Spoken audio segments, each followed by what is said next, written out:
learn, and going forth to serve, literally in every field of human endeavor. What you'll hear from us today is a little bit of that proud history. Why it's been so important for us to persevere, even through the most significant challenges and hurdles before us. Gratefully, we have one of the greatest collegiate historians in the country right here at Delaware State University. It's my strong view that Carlos Holmes knows more about Delaware State University than anybody I have ever met, certainly, and I imagine you will certainly ever meet too. He will talk about a specific time in our history that you all know, the 1950s, when there was a significant battle going on in K-12 education that led up to Brown versus Board of Education. For those of you who don't know, that historic Supreme Court decision had a significant impact in Delaware because one of the cases in Brown started in Delaware. What you may not know is there was also a significant battle for racial equity and equality in higher education. And there too, the famed lawyer Lewis Redding challenged one of our sister institutions to be better, to do more, to open up more doors.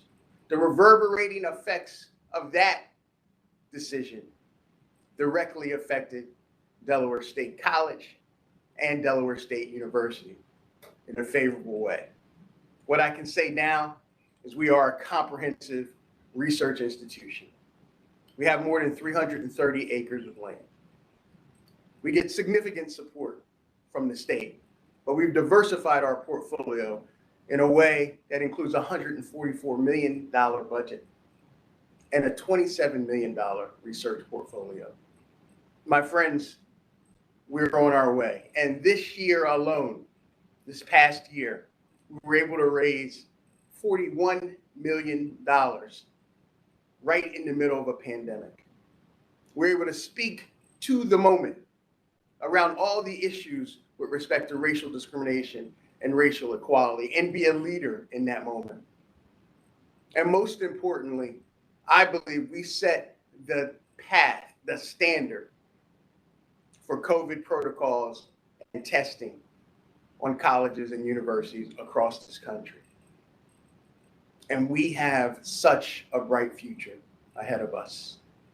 There is so much to be proud of, but I would encourage all of you, whether you're a senior today or you graduated in 1950, remember the shoulders you stand on.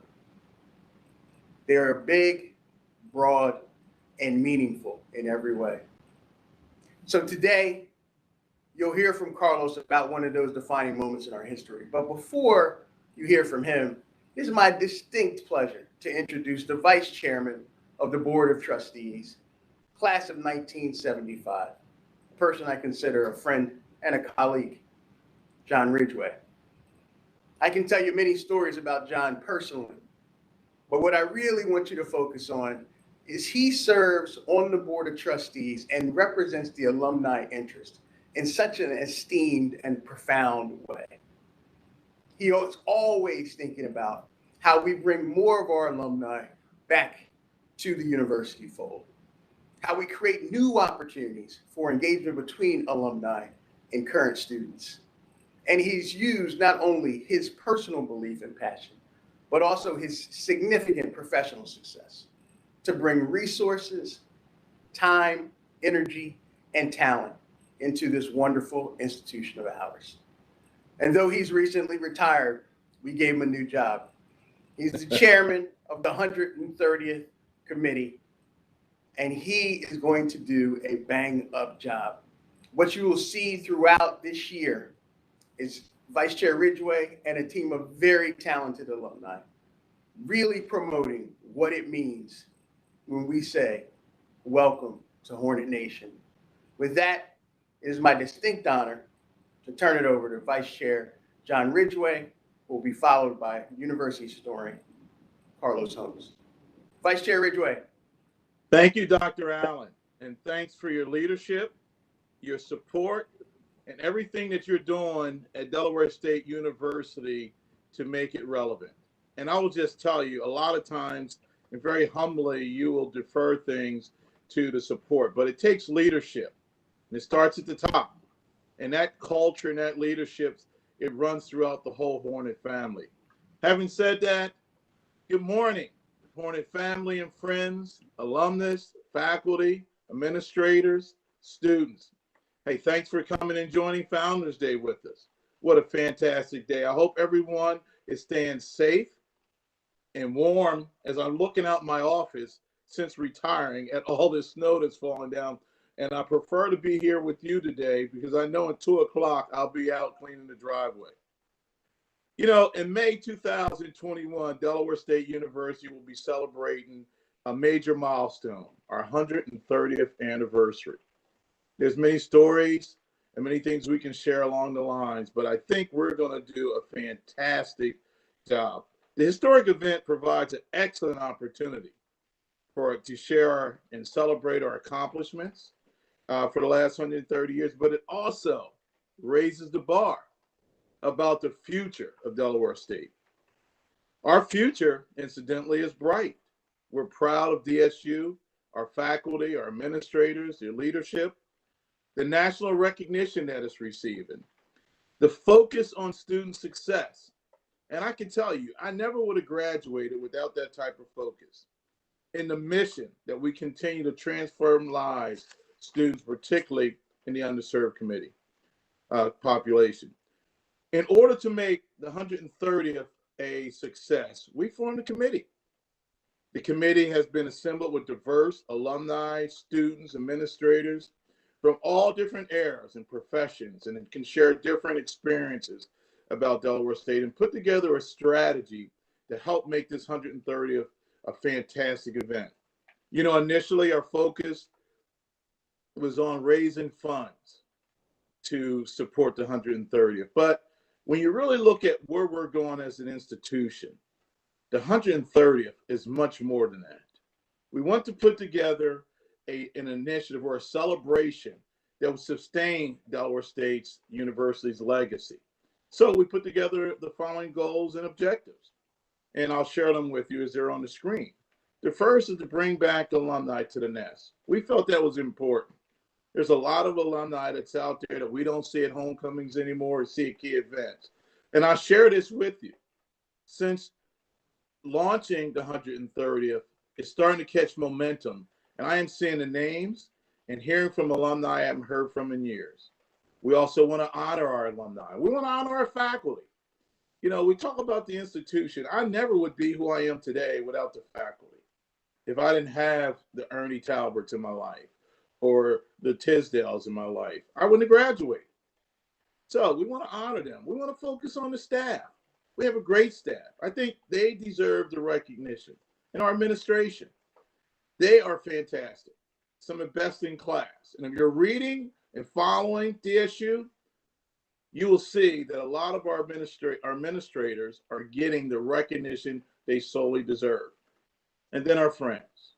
Let's not forget our friends who really bring closure or bring whole to the whole DSU experience. We want you to cherish that experience. I often reflect back about my time at Delaware State University, leaving Wilmington, Delaware, teary-eyed when my mother and my sister was driving up the highway with two pair of Wranglers and had an afro, didn't know where I was going to go, but it took the teachers, the administrators, it took the Dean Hickses of the world that took me under their wing and helped sponsor me to the gentleman I am today. Then we want sustainable engagement. We want our alumnus, we want the faculty, the board of trustees, let's not forget them, to give back. We want your time. It's just as critical. We want your talent, and we definitely want your treasures. I think if we get all of that, when we look at the next 135, 140, 150 years, the legacy of Delaware State is going to be an upward projection and continues to move forward. Can we move to the next slide, please? You know, we're getting momentum around the 130th. There's a lot of things that's happening. Just share a few with you. You can see the momentum, the I Love DSU. We've set up a website that we've been getting all sorts of stories, videos about their experience with Delaware State University. We're going to have a virtual run walk. All these are designed to help raise funds, help drive engagement, and help celebrate this fantastic event. The power story that we're going to do is that we're going to interview and tell the stories of people's personal experiences at Delaware State University. I shared mine once on the video with Bob Vanderhoes, and it was different eras, but we connected the two. And I could tell you, we got a lot of feedback. Bob tells me every day where some alumnus that maybe played with him during the time he was at DSU is calling him and talking about the story. The next, please. We're going to continue with future events, a virtual alumni and student telethon. You know what that telethon is going to be? Yeah, the objective is to raise funds, but it's also to bring Hornets back to the nest. This is one of the things, if I'm going to steal a Hornet line, we're going to generate a lot of buzz about. And so it's going to be fantastic. We're going to have recognition at DSU key sporting events. Why am I telling you this? Because I think it's critical for you to know this is coming, and we definitely want your support. On May 15th, our annual anniversary, we're going to have a big weekend. We're going to have 130th celebration events, but we're also is going to have a time capsule ceremony. If you have items you feel should be in the capsule, great opportunity to share that with Dr. Pickering, Marcia Taylor, and myself, or anyone that's on the committee. For event updates, you can go to www.desu.edu/130. Let me repeat that, www.desu.edu/130.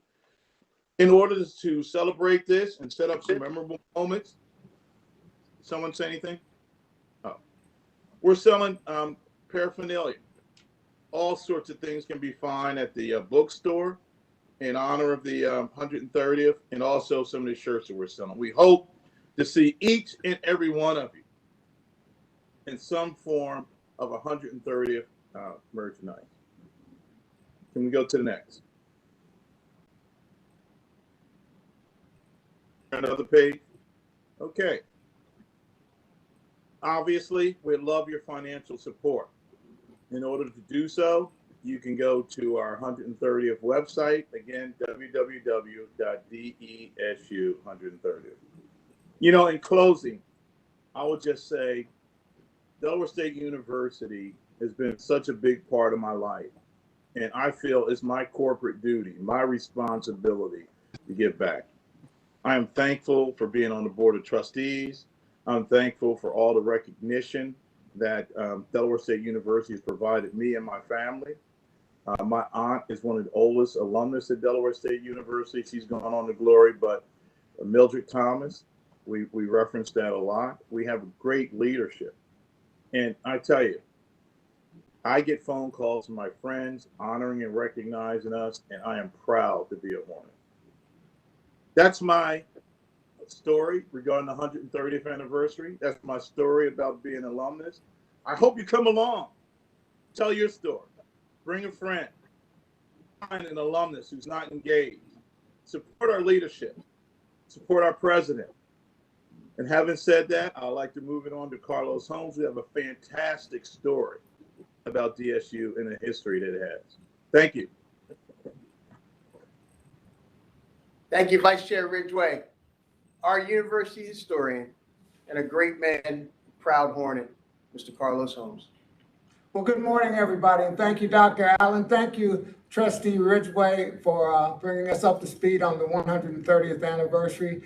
As Dr. Allen said, part of what I'm talking about is a court case that took place in 1950, Parker versus the University of Delaware. Well, why am I talking about the University of Delaware? Because the plaintiffs in that case were Delaware State College students. But to get into that, I need to give you a little background of Delaware State's history, as well as the University of Delaware's history, because this is not just about the 1950s, but this presentation is also about what transpired before the 1950s that brought us to that court case. A 60-year period that was governed by the legal doctrine of separate but equal. And then what happened after that court case? What were the benefits to Delaware State as a result of that court case? So I need to give you some background. And a lot of you know that Delaware State University had its beginnings in 1891 as a result of the Morrill Act of 1890. Some of you may not know about the Morrill Act, but that's how we came about. Federal funding that provided funding to the states to establish us.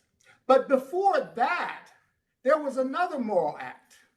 There was another Morrill Act, the Morrill Act of 1862. This guy is Representative Justin Morrill. By the time the 1890 Act came about, he would be a senator. He was the primary sponsor of this legislation. This was important legislation to the country because we had some institutions of higher education, but they were for what was considered the upper class at the time, the Harvards, the Yales, the Ivy League schools. This act was intended to be a piece of legislation to be enacted to open up higher education to the common man, specifically to provide degrees in areas such as agriculture and mechanical arts. But the Morrill Act of 1862, this took place during the Civil War. This only applied to the Union states, and basically it only benefited white folks, white colleges. Okay, there was only a couple of what we know as HBCUs that benefited from the Morrill Act of 1862. But it did establish some institutions of higher education in the state through that area. We call them land-grant universities or colleges. But the Morrill Act of 1890 was all about Black folks. In fact, it stipulated that for the states to continue to receive the federal funding that comes from the Morrill Act, they had to either enroll Blacks in their institutions, their state institutions of higher education, or they had to create a separate institution of higher education. Now, separate but equal had not become a legal doctrine yet. It was a few years down the road, but that was the mindset in this country. And Delaware being a southern state, yes, it was a southern state, it was a slave state on the campus of Delaware State University. That was a plantation at one time, a slave plantation. Delaware being a southern state, they opted to establish a separate institution of higher education. And so that's how the Delaware College for Colored Students became established in 1891. Everyone thinks our first name was the State College for Colored Students, but it was actually the Delaware College for Colored Students. 2 years later, the state passed new legislation so we would not be confused with another school called Delaware College. And that's when our name changed to the State College for Colored Students. Now, go back to the Morrill Act of 1862. That is also a very important piece of legislation to what we now know as the University of Delaware, back then known as Delaware College. Delaware College came into existence in 1836 as Newark College and then became Delaware College. They tried to get the state to help them out and give them financial support. The state wouldn't do it.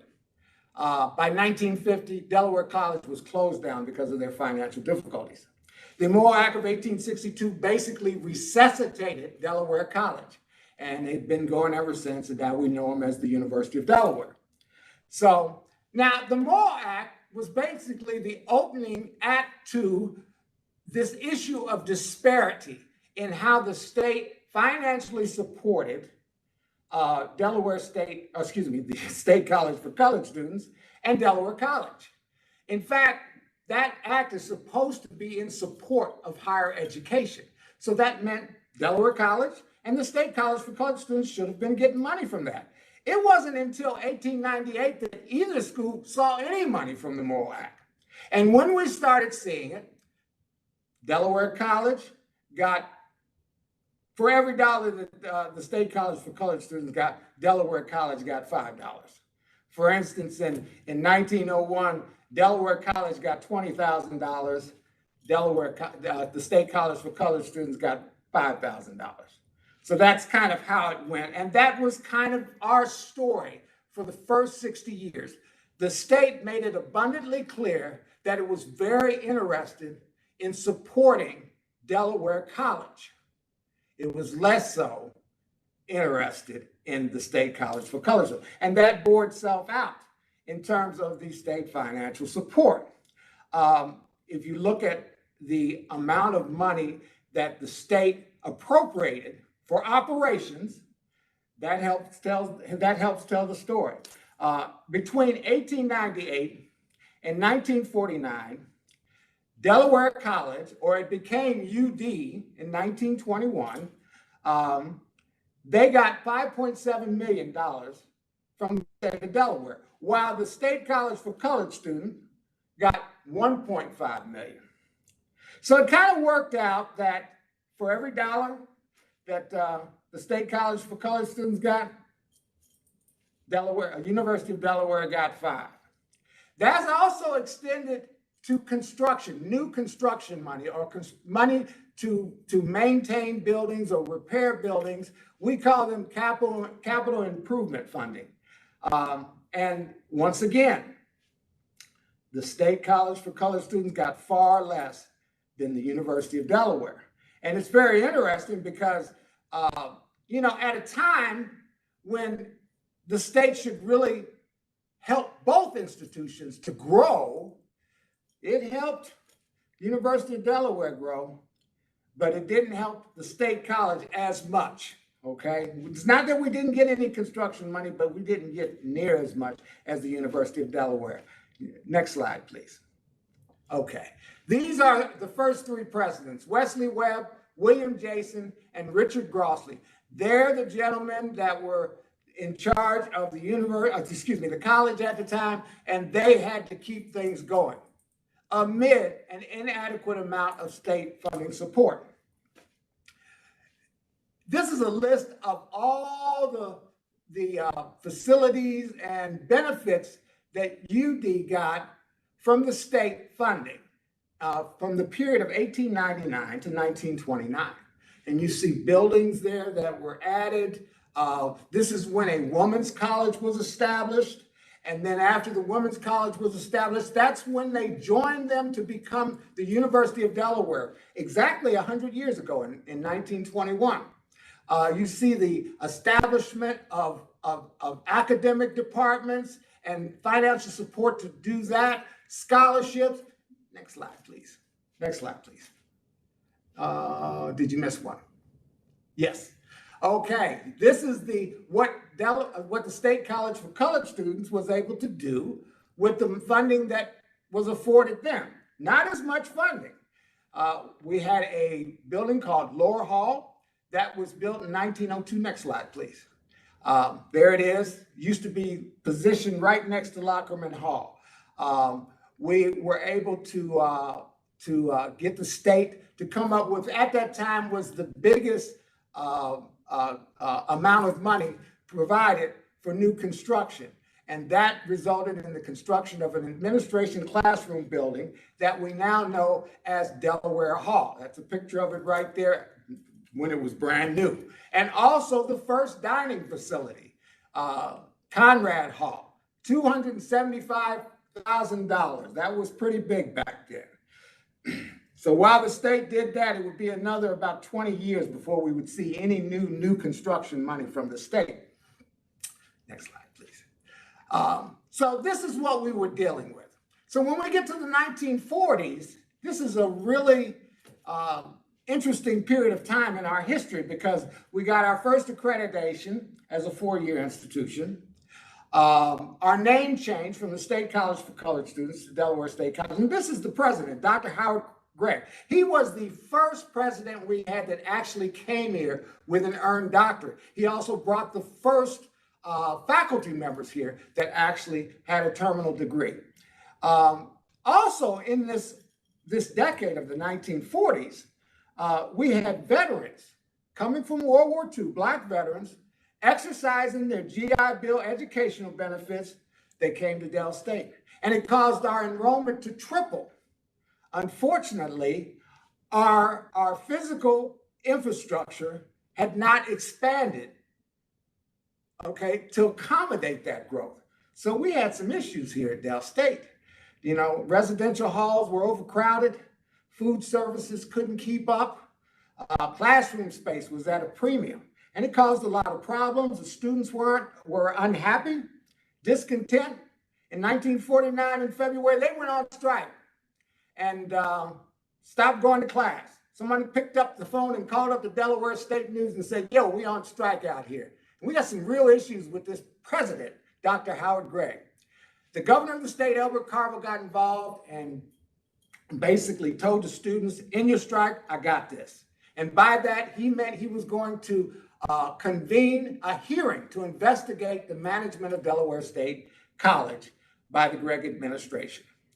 I don't have time to go in. This is a whole nother story unto itself, but suffice it to say, all the blame got laid at the feet of Dr. Gregg, which I don't think is necessarily all fair, because he was laboring under the same issues or the same challenges that the previous president, trying to keep an institution of higher education going with an inadequate amount of state funding support. Next slide, please. Okay, come back to me here. Dr. Gregg lost his job over this. And as a result, that's when Dr. Maurice Thomason became president.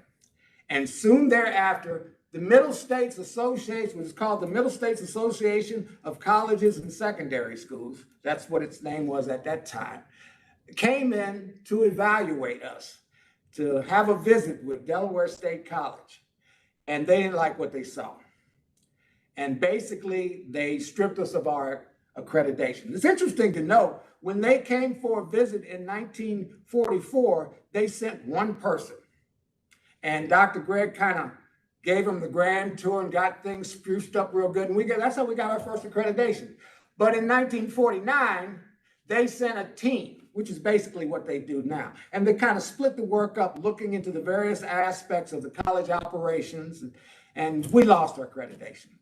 We lost it in 40. As you can well imagine, that is bad news. When that happened, 30 of our students decided this will not do. So they went up to the University of Delaware and they tried to get applications for enrollment. In most cases, they weren't even afforded an application. This is still the times of segregation. And the University of Delaware would not even entertain the idea of admitting them. A group of students, this list of students about to come up right here, decided to enlist the services of Delaware's only Black attorney at the time. He was the first and the only one, Lewis Redding, the legendary civil rights attorney. Lewis Redding tried to engage the university, tried to help them to understand, look, the school has lost its accreditation. These students do not have the equal opportunity for education. The University of Delaware was not hearing it. So he coordinated with the NAACP, another attorney from the NAACP, Jack Greenberg, joined him, and they filed a lawsuit, okay? This lawsuit basically challenged separate but equal in the case of Delaware State College, okay? And basically, Lewis Redding's argument was, one, the Delaware Constitution of the United States did not authorize the University of Delaware to deny these students' application as a result of their race. And he also argued that Delaware State College at that time was not equal to the University of Delaware.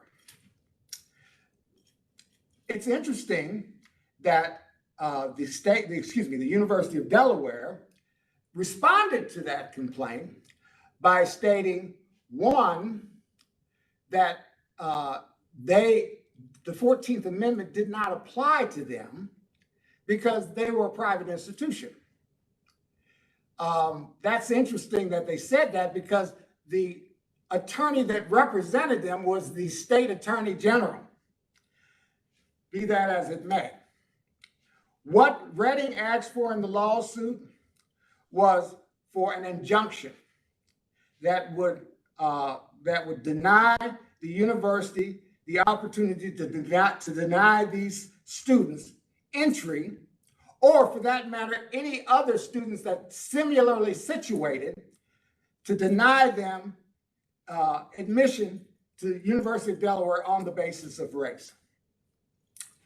The defendants, the University of Delaware argued, first of all, this is not a class case. They continue to argue that they're not a state institution, that they're a private institution. And they had the audacity to argue that there's no evidence that Delaware State College is not equal to the University of Delaware. The judge in the case, and by the way, this was heard in the Court of Chancery. The judge in the case was Vice Chancellor Colin Sykes. And he immediately responded to the defendant's response in the case. And first of all, he stated that, this is a class action suit, okay? That's what happens when you say similarly situated. It is a class action suit. In fact, he told them the University of Delaware had basically made it a class action suit by denying those Black students from Delaware State College to enroll. Now, any other student, any other African-American student from Delaware that wants to get a college education, they are affected by that. So he shot that down, that it was not, he determined that it was indeed a class action suit, a proper class action suit. In terms of the University of Delaware being a private institution, he said, whoa, wait a minute. You have had all kind of legislation governing your actions by the state of Delaware. You go before the state of Delaware every year requesting more money. The state of Delaware has some say in who's on your board of trustees. No, you're a state agency. On the issue of whether Delaware State College was equal with the University of Delaware, this is where the crux of the case turned. In this case, Judge Sykes just basically had the job of evaluating the two schools. Now, Lewis Redding really wanted him to make a statement, to make a ruling on this issue of segregation, on this issue of separate but equal. But the judge, Vice Chancellor Sykes, made it very clear very early on that given what the Supreme Court had already decided about that, that was not his role to rule against segregation or to rule against separate but equal. But he could look at the two schools to determine whether the Delaware State College students got an equal opportunity for education as a student at the University of Delaware. So he looked at a number of things. He looked at the amount of the assets, and the assets just overwhelmingly. University of Delaware had a tremendous amount of assets in the millions of dollars. Delaware State College had less than $600 in physical assets. They looked at the building infrastructure. Once again, it was very, and Vice Chancellor Sykes actually made a trip with the attorneys to both schools to get a look at both of them and do some investigating. The buildings, it was very clear that the buildings that had been established at Delaware State College were, I hate to say it, inferior to the buildings and the physical infrastructure that existed at the University of Delaware. Looked at the curriculum, and the University of Delaware just offered so much more than what Delaware State College offered. Looked at the library. Our library at the time was the Thomason building, which had originally was built in the early 1900s as a chapel. And then it was converted around in the late 1920s to the library, and that was still the library. In fact, that would be our library until the 1970s. And, but in terms of the number of volumes in the collection, in terms of the library facility, in terms of the library staff, it was just, there was no comparison. The University of Delaware beat Delaware State College hands down. In terms of student services, once again, in just about all areas, Vice Chancellor Sykes found that the University of Delaware was far surpassed Delaware State College. So basically, he decided, or he concluded, that no, because of all that I found out here, these Delaware State College students are not being afforded the same equal opportunity for education as a student that attends the University of Delaware. And basically ruled that as a result, the University of Delaware was violating the Equal Protection Clause of the 14th Amendment where these students were concerned. And because of that, he ruled in favor of the injunction that prohibited the University of Delaware from denying these students interest by race. Now, not all of the students that were plaintiffs actually enrolled in the University of Delaware. Two of the students, the namesake, Brooke Parker, and another guy by the name of James Scott, they were seniors, and they actually went on and graduated from Delaware State College, which was a couple of months before the ruling took place.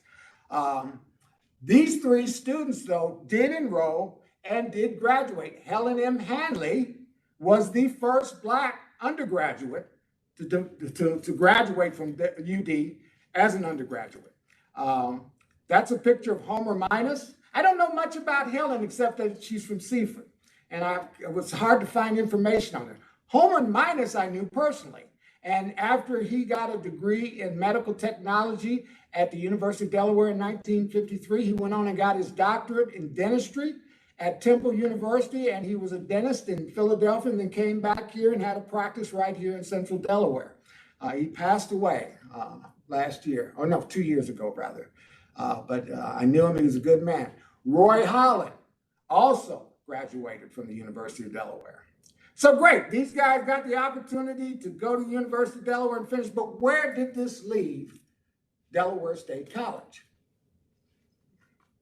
So, no, me. Delaware State College benefited from this because the court made a clear statement that the state of Delaware had not provided adequate financial support to Delaware State College, especially in comparison to the financial support that it had provided the University of Delaware. I believe this made our lawmakers stop and think about the relationship between Delaware State College and the General Assembly. Also, it kind of shed light on the current state of affairs in Delaware and in the country at the time in the 1950s, the issue of integration. Now, the University of Delaware, by virtue of the court ruling, they had to admit any of those Delaware State College students that wanted to enroll. But make no mistake about it, the University of Delaware at that time was not ready for wholesale integration. And I'm sure that some conversations took place. And this was also food for thought for the legislators, that if Delaware State College fades off into the sunset because they've lost their accreditation, then there's only going to be one university here in the state, and then we'll have to let all African Americans go to that school. I believe not being ready for that gave more incentive to the state of Delaware to, as they say in the country, do right by Delaware State College and provide them with more financial support. This coincides with the appointment of Dr. Jerome Holland as president in 1953. He was actually discovered by the gentleman standing next to him in that picture, Governor J. Caleb Boggs, in 1953 at some dinner in Wilmington. They sat down and talked, and he was very impressed by Dr. Holland. And Governor Boggs basically persuaded the Board of Trustees to hire him as president. Governor Boggs he was a great supporter of Dr. Holland. He was a great supporter of trying to keep Del State going and giving them the opportunity to get their accreditation back. So Dr. Holland came here with very unique leadership ability. And once he had the support of the governor, he was just unrelenting in his drive to make the changes, excuse me, make the changes that were needed to get our accreditation back. He also was able to establish a new relationship with the General Assembly. And the General Assembly came forward with an unprecedented amount of major capital improvement money, new construction money, next slide.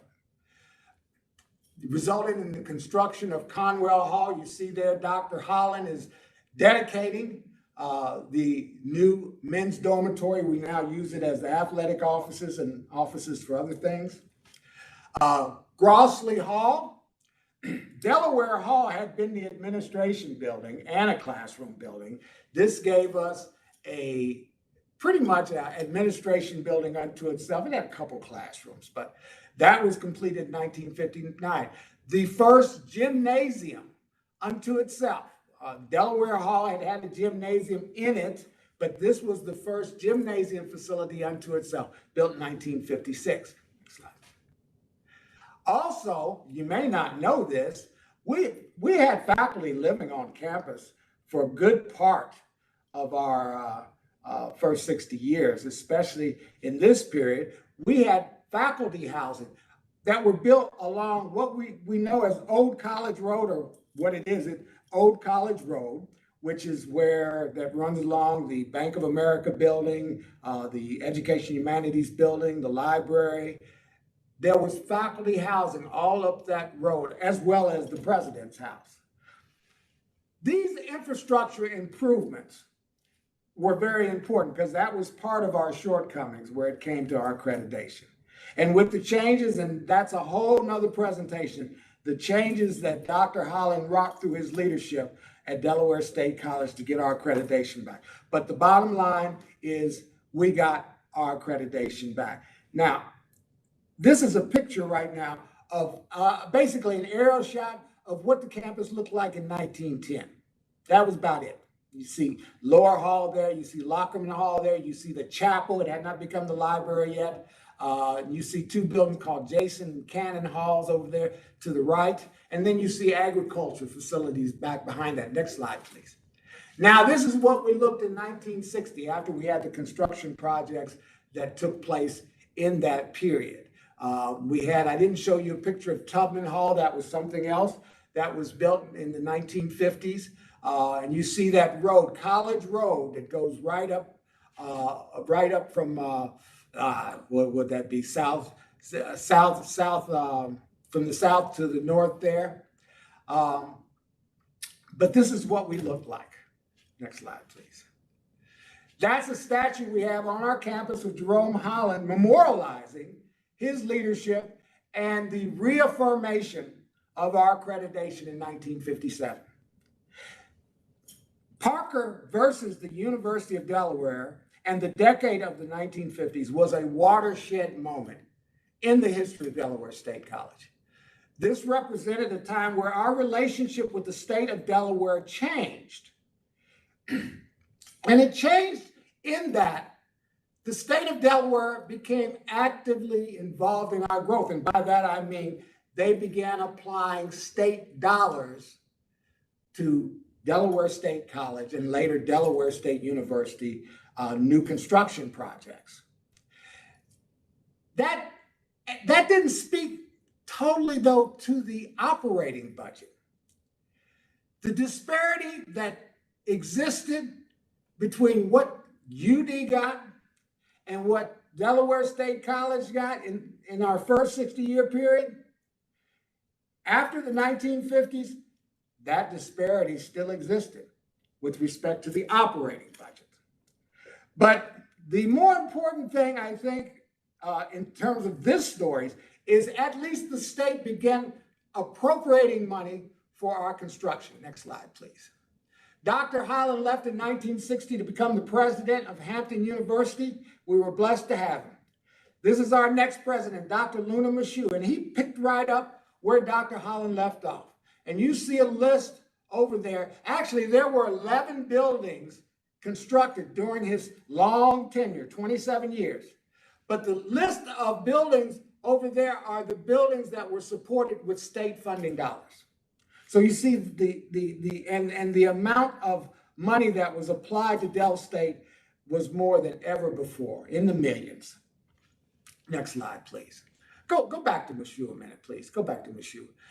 I must say, though, with Dr. Mashu, this was the greatest period of growth in any presidential tenure. Now, he was president for 27 years, and that's quite a while, but he got some things done.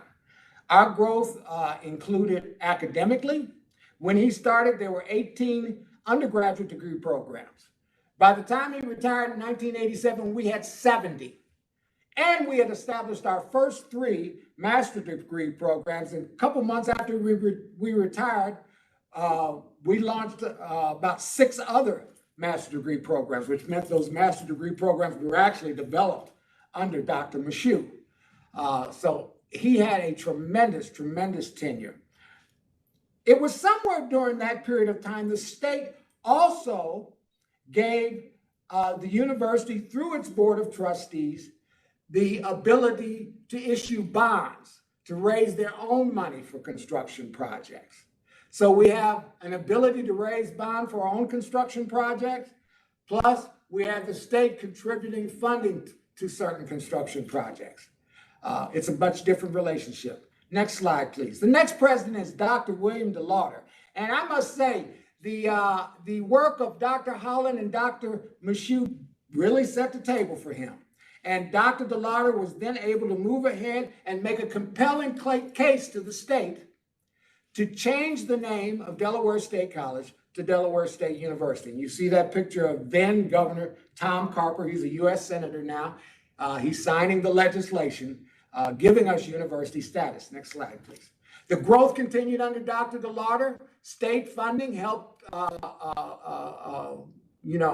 bring about an addition to the Science Center, a Science Center that actually was first built under Dr. Mashu. The old side runs along the pedestrian mall, and then this section was built in the mid-1990s with some state funding.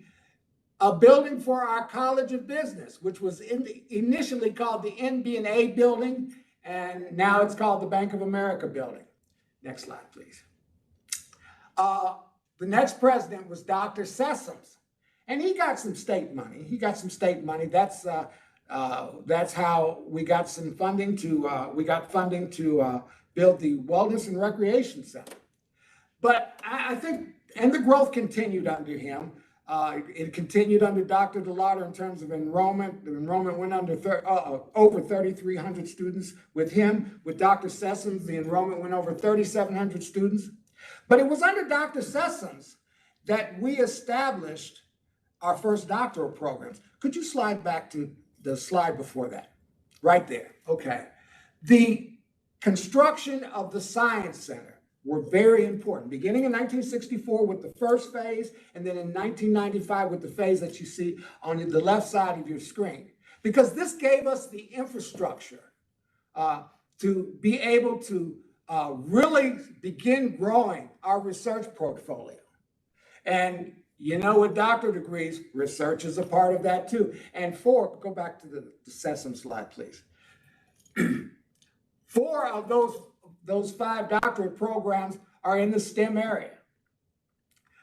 So those science centers were very important. And it just shows the impact that the state can have if it's supportive. Lord, if we'd had that support in our first 60 years, where would we have been in 1950? Next slide, please. The growth continued with the next president, Dr. Harry Williams, and the state ended up $10 million for the construction of the Optical Science Center for Applied Optics. We call it the Oscar Building. Next slide, please. Under Dr. Wilma Mashu, the state ended up $3.4 million which purchased us a new fleet of planes for our aviation. We had been asking for state help with our aviation program for years, and they finally came up with some money in 2019, and we have a new fleet of planes at the airport. Next slide, please. I showed you this slide before. That's the one from 1960. To give it some scale there, give me the next slide, please.